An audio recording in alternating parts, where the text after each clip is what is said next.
Hello everybody, this is very exciting, isn't it? Welcome to my first YouTube video.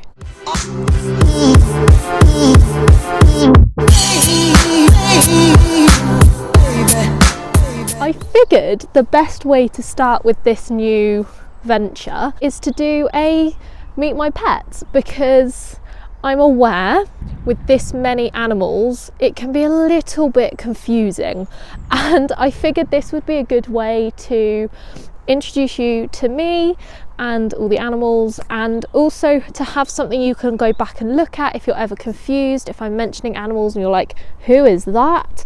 I'm just editing this video and I wanted to point out a few things. So number one, I had to film this over a few days. It's a long one. Hope you're in for the long haul. If not, just skip to the animals you're interested in. I won't be offended, believe me. I'm having to listen to my voice over and over again while I'm editing, and it's annoying. Also, because I filmed it over a few days, if my outfit keeps changing and my hair keeps changing, that would be why. So, the first animals we're going to be talking about are the dogs. This is Enzo. Enzo is our rescue pug. He's a bit of an old man now. He doesn't come outside very often. This is a bit of a treat. He does come outside, but just not hello. Just not, yeah, just sneeze in my face, thank you. Just not as much as the other two dogs do. He came from a family who didn't know much about dogs. I believe it was a bit of a situation of, let's get a puppy pug because they're cute. They did the right thing by rehoming him. However, I don't like the way he was brought up, basically. He was not socialised at all. Whenever someone would come to the house, he was shut out in the back garden. I actually believe he spent a lot of his early life shut out in the back garden. He's a lap dog. I mean, look at him. He's happy on someone's lap. And when he came to us, he was aggressive. He was, hello Doris. Doris is like, it's my turn. We took him on. We had only ever had, as a family, we had only ever had one dog before. That was Tim, our chow chow. We knew a lot about socialisation and stuff because it's very important in chows. However, we did not know anything about correcting behaviours. I'm going to be completely honest, we made so many mistakes. It took about 4 years to get him to a point where he wasn't scared of everyone and everything and angry at everyone and everything. You want to play? Do you want to get down and play? See, even though he's old, he still wants to play sometimes, don't you? Louis, I don't quite know what you're trying to do here. Do you want to sit down?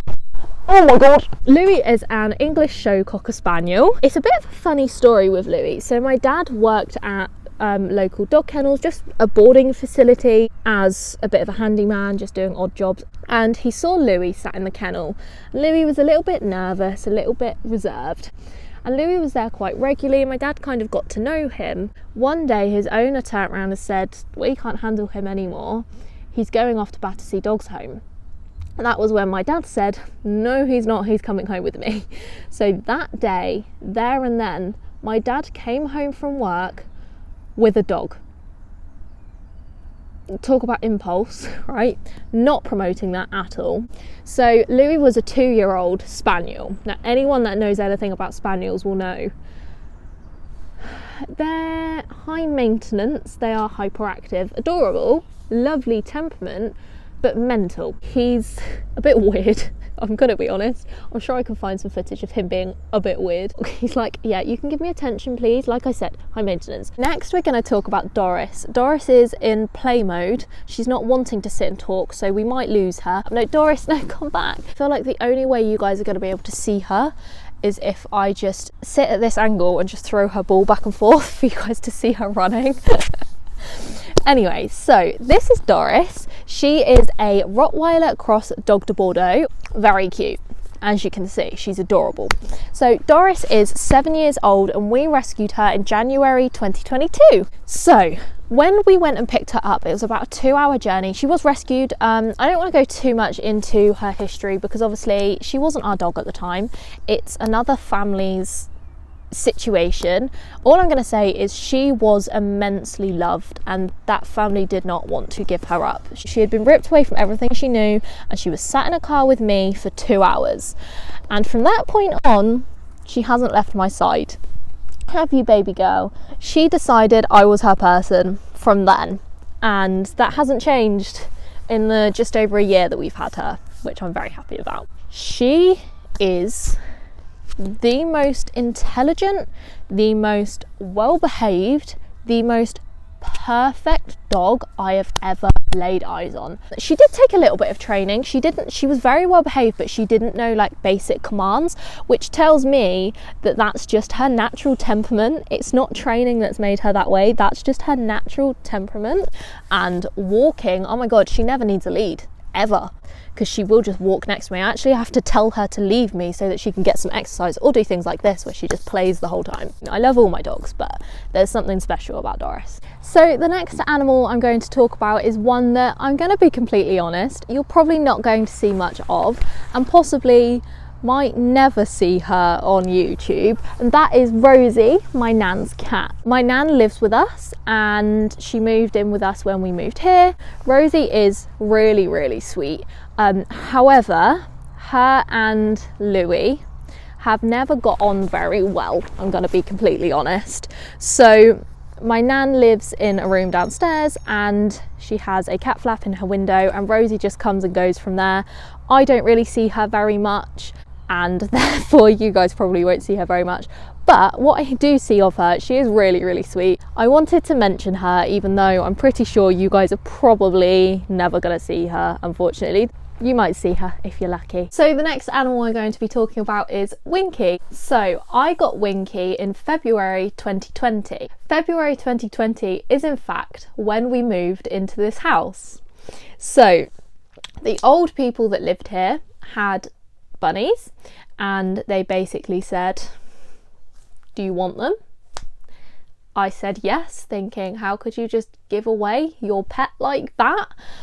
That's how we got Winky. She was here when we moved in, and she was terrified, absolutely terrified of people. She was living in a stable. You'd have to sneak up to the door to catch a glimpse of her because she would just run and hide. So to have her living free range in my bedroom is just insane. She's on her own, unfortunately. We lost her friend Dobby. He passed away very suddenly. We're not sure what the cause was. It was coming into winter. It was just a bad timing basically. So I was left with the decision, Winky either stays out in the shed on her own for the rest of winter, or she comes inside and lives free range in my bedroom for the winter. And that was the decision I made, and she has been living in here since autumn, and she is doing amazingly. Now there is hopefully some exciting things coming for Winky in the springtime, and that is hopefully, if all goes to plan, some more bunnies. But I'll keep you posted on that one. The next animal I'm going to be talking about is in fact asleep right now. It is Spud, my hamster. He is an adorable little white Syrian hamster. He's actually not all white. He's white with kind of really, really faint splotches of ginger. It's so cute. He has a weird condition which I believe is down to bad breeding.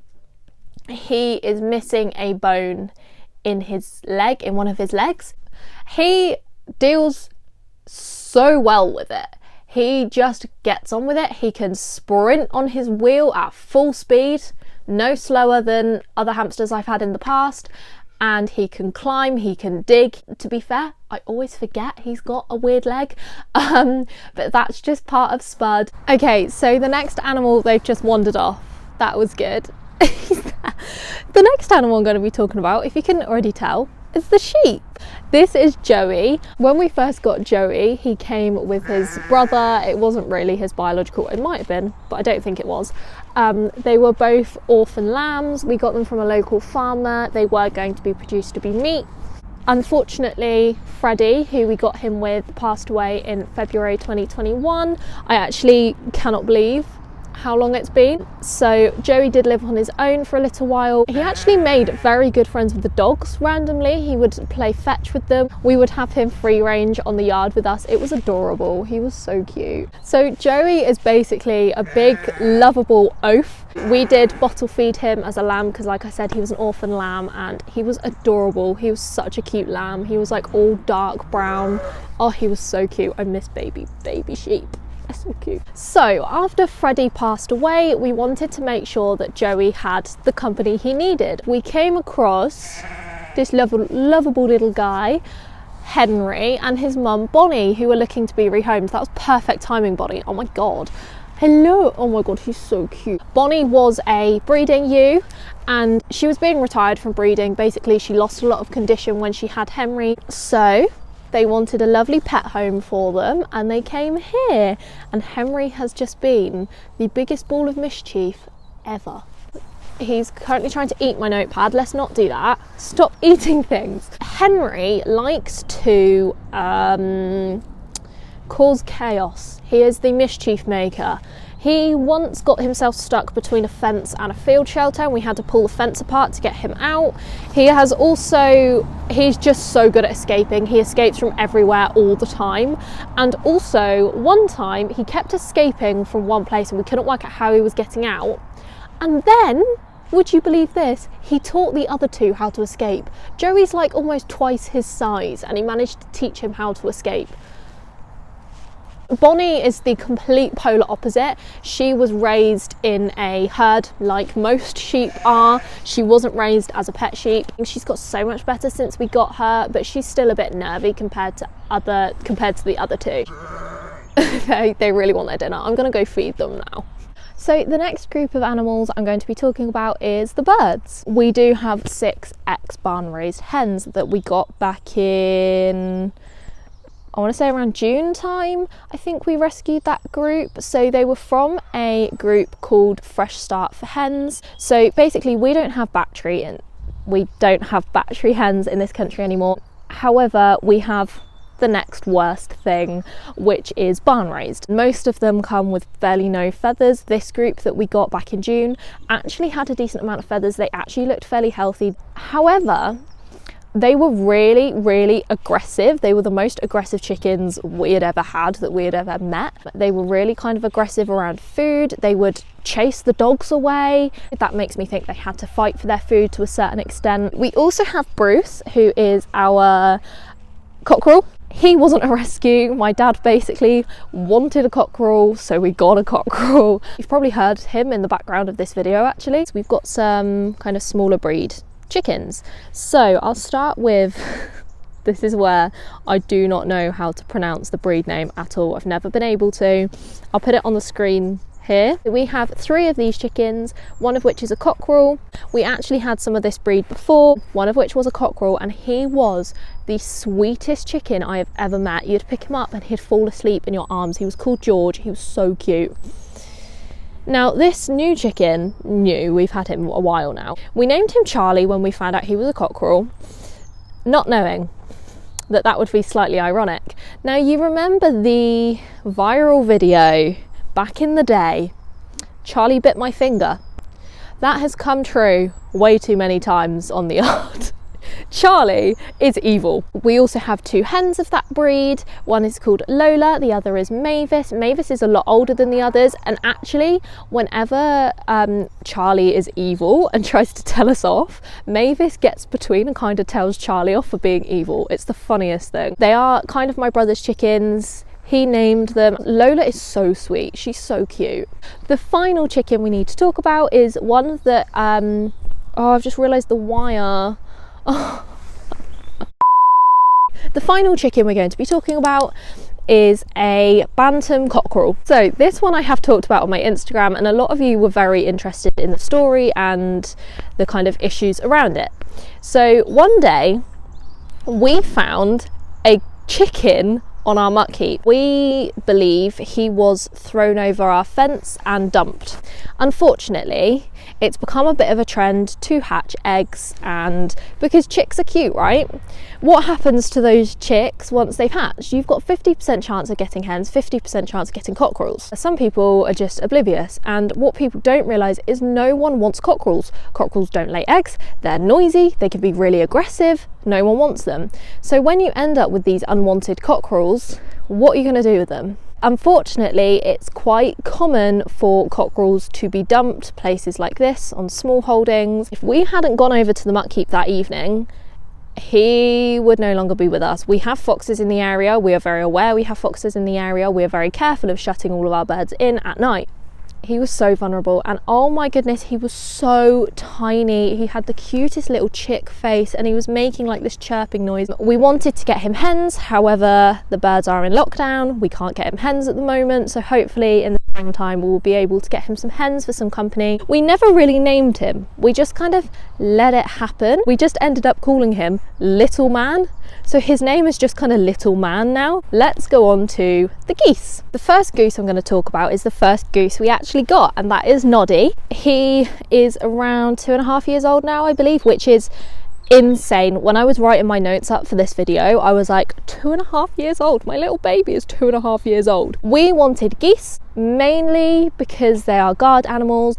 We didn't know anything about hatching birds, and so a friend of ours started incubating some goose eggs. Unfortunately, only one was successful, and that was Noddy. So Noddy was born, we brought him home, and him and the 3 ducks, which I'll talk about later, were then housed in my bedroom when they were really ickle babies. Oh my goodness, he was so cute. The reason Noddy got his name is because the ducks just would not let him sleep at all. They were really, really ickle. It was so cute. So every time I picked him up, he would start nodding off to sleep. I think I've got a video of it. I'll try and put it in now, where he's literally like trying to stay awake and like nodding off like a toddler. It's the cutest thing, and that's why he's called Noddy. He actually thought I was his mum to begin with, because obviously it's called imprinting.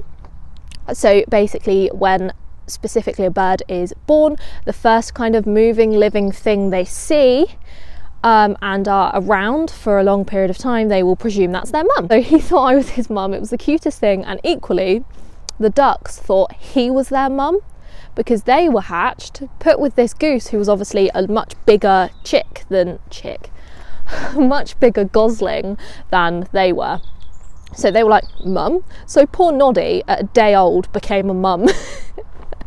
It was so cute, honestly. So we wanted companions for Noddy, and what we didn't want is a situation where you have multiple male birds and not enough females, and the male birds fight and it all gets a bit difficult.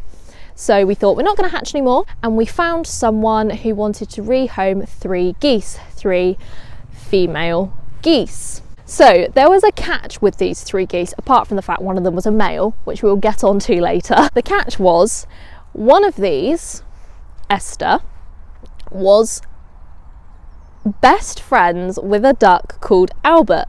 Albert is an Aylesbury duck. Now, their previous owner wanted them to stay together.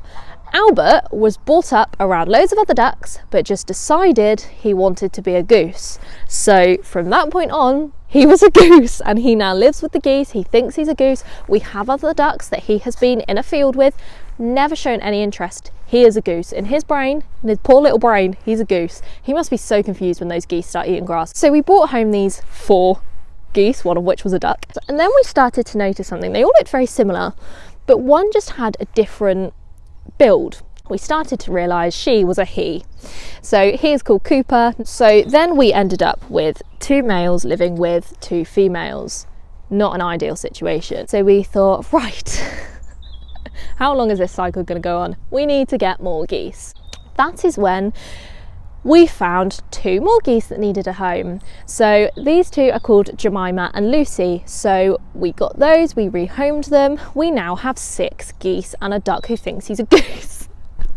No one else has this situation, I'm sure. Now we have 2 groups of geese. The males had to be separated because they continued to fight. When they do go out in the field, apart from in mating season, they can be in a field together. They can be in, as long as they've got enough space to get away from each other if they need to, they can be out together. So now we've got 2 groups of 3 geese and 1 group has a duck. I just love it. I just love Albert so much. He's so cute. Oh my God, I just rambled about geese for 10 minutes. Oh, sorry. Future editing, Chloe, I apologise, because that's going to be hard to get down. Let's go on to the ducks. Obviously we have Albert, but he's a goose. He's a goose in my brain, he's a goose. Like I mentioned earlier, when we got Noddy, our friend who was hatching Noddy asked if we wanted some ducks. Now, we hadn't planned to get ducks. We thought, do you know what? Let's have a go. Let's get some ducks. She told us they were Indian runner ducks, and we Googled pictures of Indian runner ducks. I'll put a picture here, and we were like, oh, we wanted some like cute, like proper duck looking ducks, you know? We were like, they're not the cute ducks. Oh my god, did our minds get changed. Once we owned these ducks for a few months, they are the most adorable ducks I've ever seen. They are so funny, they look like they should have arms, they're just fantastic. So we got these 3 ducks in the same time as Noddy, and we named them Splish, Splash and Splosh.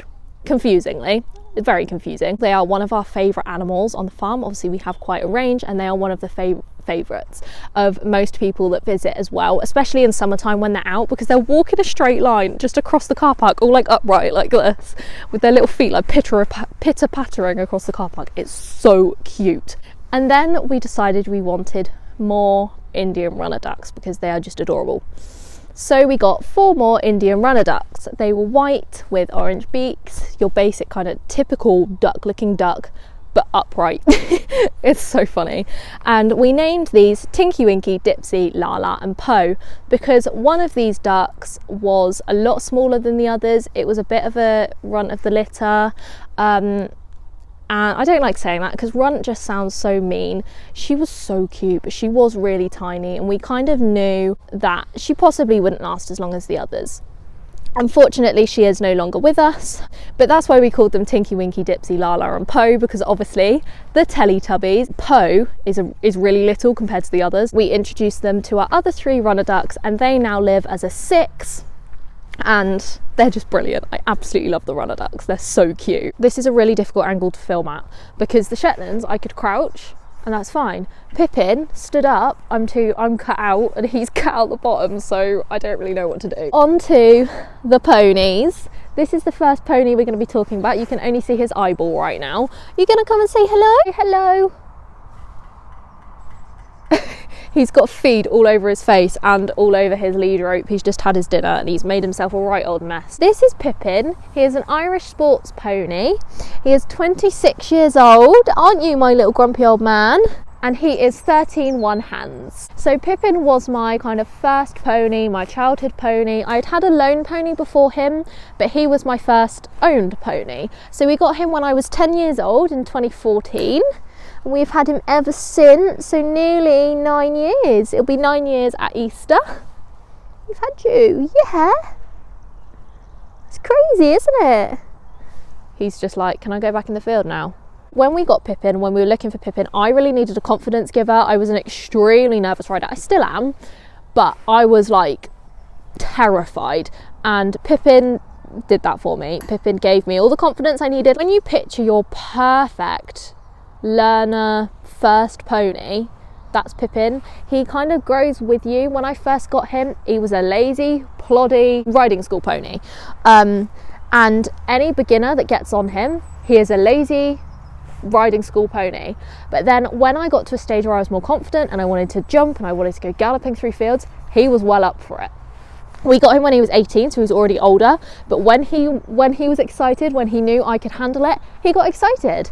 And he's just so intelligent that he can adapt to his riders so well. He's done RDA before, and he could 1 minute be in an RDA lesson and the next minute be galloping through the fields, top speed, getting a bit excited, and he's just so perfect. He's still in light work at 26 years old. He's still in light work, so he has a locking stifle joint on his back left leg. But basically what you have to do with the locking stifle is keep him moving. Pippin can never and will never be stabled unless something happens and he really has to. He also has a loaner who comes up and rides him. He will be with us for the rest of his life. There is no way this boy is going anywhere as much as you probably want to. See what I mean? He's like, cuddles? No. Mum, get off. Teddy Bear is a 13 3-hand piebald gypsy cob. Teddy Bear is my ridden pony. He is the one I ride. Yes, I am 5'8" and I ride a 13-3, and this camera angle is not doing any justice. He looks like a Shetland at this angle. He has 13 3-hands, which yes, is technically too small in terms of height. My legs do look long on him, but I'm not showing, I'm not competing, and I'm not too heavy for him. I am well within his weight capabilities. Currently, when I'm filming this, I'm not riding him. I have talked about it on my Instagram. He's been a little bit stiff and a little bit uncomfortable, so I've stopped riding him, and we've had the physio out, and I'm doing exercises with him and stuff at the moment to try and loosen him up. that's all a work in progress. I'm sure I'll be back on him very soon. Our main big overarching goal with everything we do is to get jumping. I think because Ted is a gypsy cob, he's never really been treated as a jumper, and he's never really done much jumping. When we first got him, I was still riding Pippin, so I wasn't really bothered. I was happy to just have him as a bit of a happy hacker, but I feel he can do more than that. We keep having things blocking our way, don't we, Ted? Last winter he was lame for 8 months, from September to, I can't be bothered to do the maths, but 8 months from September last year, year before last, sorry, not last year, because we're now in 2023. Yeah, Ted, cool. Did you not want to? You can tell I haven't bothered brushing him. I probably should have. You guys aren't going to get clean ponies. You're just not. If you're here for clean, tidy ponies, you need to go to another channel, because this isn't where you're going to see them. I've got 5 ponies that live out 24/7. I'm not going to be able to keep them all bathed and spotless. I can flick them off with a dandy brush. Excuse me. This is Willie. Willie is the first of our Shetlands. He's also got a few scrapes around his eye. Don't worry about that. We're aware. We've treated them. They're completely healed over. Nothing to worry about. I have just noticed he's got a bit of gunk in his eye, which I'll wipe out after this. Willie is a grey miniature Shetland. He is around 10 years old. He's a rescue, so we don't actually know. When Willie came to our yard, a friend of ours had rescued him who kept her horses at the same yard as us, as before we lived here. Me and my mum had always been obsessed with the idea of having a mini Shetland. We just loved them. One day we knew we were going to get one. And when we met him, we basically said, his name was Peanuts at the time, fun fact. His name was Peanuts when we first met him. He's holding his lead rope. You're just going to hold yourself? We basically said, if you ever rehome Peanuts, we want him. And it came to the time where she was moving yards, and she basically asked if we would take him on. Obviously, didn't take long for us to say yes. When we first met him, he was absolutely terrified of people. He wouldn't come near you, wouldn't let you catch him. Look at him now. I mean, the reason he is quite nippy, I believe, partly because he's extremely playful, and the way he plays with the bigger horses is to come up to them and do things like this. He'll grab their rugs, he'll nip the backs of their legs, and just no, you're getting a bit close to the skin there, Willie. Okay, we're carrying on like this, are we? Willie, stop getting closer and closer to the skin. Willie, I thought he had my hair then. Yeah, so just gonna try and carry on talking while being dragged down by a Shetland. He is a cheeky little, good timing, Willie. I don't want to swear. I think you guys know what word I was going for there. He is the mischief maker. He causes chaos, and he is possibly the biggest character on the farm. Everyone loves him. He's tiny, smallest pony I've ever seen, and adorable, but a little cheeky monkey at times. Yes? Yes. He won't let me stand up. I'm stuck. Willie, I don't want to rip my coat. Willie. Guess I'm stuck here forever now. This is going to be really difficult. Bob's this way. I've got 2 ponies here. Bobby has just got a little cut on his face. I just want to say I am aware of that. I know I've said this a second ago. Our ponies live out 24/7. Bobby and Willie play constantly. They always have nicks and cuts, and I've always been so wary about sharing pictures and things of them on social media with cuts and things, because I get this, oh my god, people are going to think I'm like neglecting my animals. I promise it's just that they play all the time, but I'm just putting that out there. This is Bobby, this is Tinkerbell. Ages, again, a bit of an estimate because they are rescues. Is that Willie behind me? We believe Bobby is around 8 to 9 years old, and at a complete guess, the vet has estimated anywhere from like 15 to 20, basically. I guess she's at least 16, 17, 18. She just seems old to me. The way we came across these two, someone pulled over and basically said, this is a weird question, but I've seen you have a Shetland pony, i.e. Willie, and that he looks very well looked after. I have 2 rescue Shetlands that need rehoming, and I was wondering if you would be interested. She didn't want to advertise them because she wanted to know where they were going to end up, and because they are mother and son, she wanted them kept together, so she didn't want to advertise them and them end up anywhere. In the end, we went, do you know what, let's just go look at them. A few days later they were here. It's just too difficult to say no, they're so cute. Obviously we're not 100% sure on their history because they're rescues and the previous owner rescued them, so we're kind of hearing everything through a few different channels. Hello. So she told us that she had found them in a concrete postage stamp garden in the town centre near where we live. Is that Willie having a scratch behind me? So Tinkerbell is backed. She can be ridden by very, very small people, obviously, and only on lead rein. She doesn't know how to be steered by a bit and reins. I would really, really love to back Bobby or even possibly drive him. I would love to do something like that with him because he's got a really great work ethic. He's really intelligent. He picks things up very quick, and the issue is I don't know where to start with things like that. He's had a saddle on loads. I've stood over him and applied a slight bit of pressure onto his back, but other than that he's never been... Stop trying to eat the mic. You can't do that, Bobs. No, I know, you're bored. Okay, let's wrap this up because he's getting bored. I'll end the video here with what is it with my ponies and eating coats. So thankful if you guys have stuck along to the end. If you have stuck along to the end, comment down below, letting me know, because I will be impressed if any of you have. I hope you guys have enjoyed my first YouTube video. If you have any particular requests for videos and things, I'm happy to consider them. If you want to just drop them in the comments or message me over on Instagram, make sure you follow me over on Instagram because that's where I update most days about the animals. Pretty much every day on my story I'm posting about the animals. And yeah, if you liked this, don't forget to subscribe and like and comment and all of those wonderful things. You eating my coat again? And I hope you've enjoyed my first YouTube video. Thanks for watching, guys. Bye.